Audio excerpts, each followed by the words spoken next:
Hi there, Steve Kaufman here. Haven't done a video in a while. Today I'm going to stray a little bit from the subject of language learning and talk about education and it's still language learning. It's something that caught my attention. It was an article that I saw on the web, I think in LinkedIn, where there's a language learning group or community within LinkedIn, and the subject was that Stanford University is going to get involved in establishing something called Common Core Standards for English, and that this is going to help the the increasing number of kids in North America, that's the US and in Canada, who are in the school system and who are not native speakers of English and who very often struggle with their schoolwork because of language difficulties, and they're often in ESL classes and so forth, and sometimes they fall behind in their schoolwork. And I've given some excerpts and a link to this report at my blog, The Linguist on Language, but I thought I would add to my blog post, some comments. The gist of it is that they're going to have meetings amongst educators and commission papers on topics about the need to leverage Common Core Standards for English language proficiency development, blah, blah, blah. And the feeling is that this is going to be of tremendous benefit to these English language learners. I must say I cannot understand what it is they're trying to do.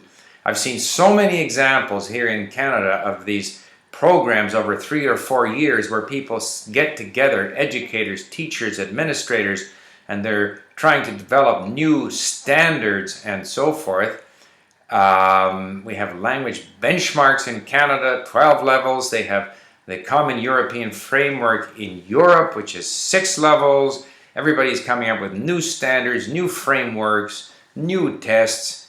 We're investing more and more in education, as I pointed out before, in the United States, and it's similar elsewhere. Since the late 60s, the cost of educating someone in the school system has gone up 350%, and the results are the same or possibly worse when it comes to measurements of literacy, of knowledge of history, and so forth. So that the additional investment, and this is after inflation, 3.5 times the cost has gone up, and the results are the same or worse. And it's because of this kind of bureaucratic, administrative, jumping through hoops. To me, the issue is, how much do the kids read? Every study that I've seen shows that the literacy level, in other words, how well someone reads, is the best indicator of how well they'll do in school. And, rather than having tests, and of course we've moved away from the kinds of tests where people actually have to write anything. It's a lot of multiple choice and this kind of thing. The big issue is, how do you get kids to read? Coming up with new standards for English, even the existing standards, a lot of the kids that are non-native speakers of English can't even, whatever our standards are now, they can't seem to achieve those standards. So getting higher and more demanding standards isn't going to do much unless you get them to read. I don't know of anyone who reads a lot who doesn't also read well. Reading is one of these things. The more you do it, the better you get at it, the more words you're exposed to. And so the issue is, how do you get people to read? Are there poor people who don't have access to books? Maybe. Can we use, the Kindle and such devices to allow kids to have more access to books? Should we allow them to perhaps have more freedom in choosing what they're going to read? This relates back to language learning, but I spoke to a teenager the other day here in Vancouver who said he hated French at school because they never had a chance to read. All they did was study grammar and do tests. That's what he told me, and he was there with a friend of his who said, yeah, that's what we do. I don't think that's the case in all school systems, but, very often. I remember when I was at school, we had one of many very uninspiring teachers was droning on about something, and one of our classmates stood up and put his hand up and said, "Sir, Can I go to the library and read? Well, of course, everyone in the class laughed. The teacher turned red in the face and shouted at him and threw him out of the classroom. But, maybe he'd be far better off in the library reading things that are of interest to him. And so, to me, all of this new standards, new tests, what are they going to do here? They're going to meet and webinars and sponsor meetings, and of course they'll have donuts and coffee and stuff. It's much simpler. How do you get people to read? And I think that that reading is very much related to listening, and we have these tremendous devices now called MP3 players, which can enable beginning readers to hear stories before they start reading them, which makes it easier for them because they're now familiar with it.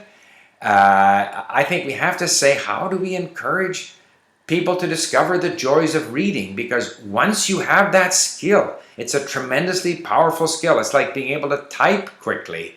It's one of these skills you have to invest in acquiring that skill, and then all kinds of things become possible. You then, if you're a good reader, you can actually become an independent learner, at least in an academic sense.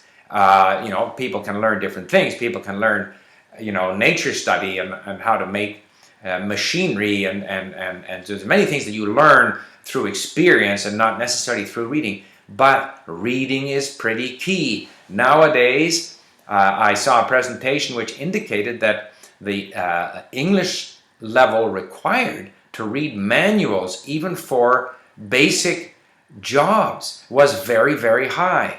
Math books, even science books, are written in very difficult English. If you don't read well, you won't do well in math and science. The core competence is reading. And so why don't we figure out, how do you get people to read in the classroom? And rather than allowing the teacher to monopolize so much of the time in the classroom, or trying to engage the students in all kinds of make work type, team learning and, whatever they do in the classroom, groupthink type of stuff, let them read. Let them read in the classroom.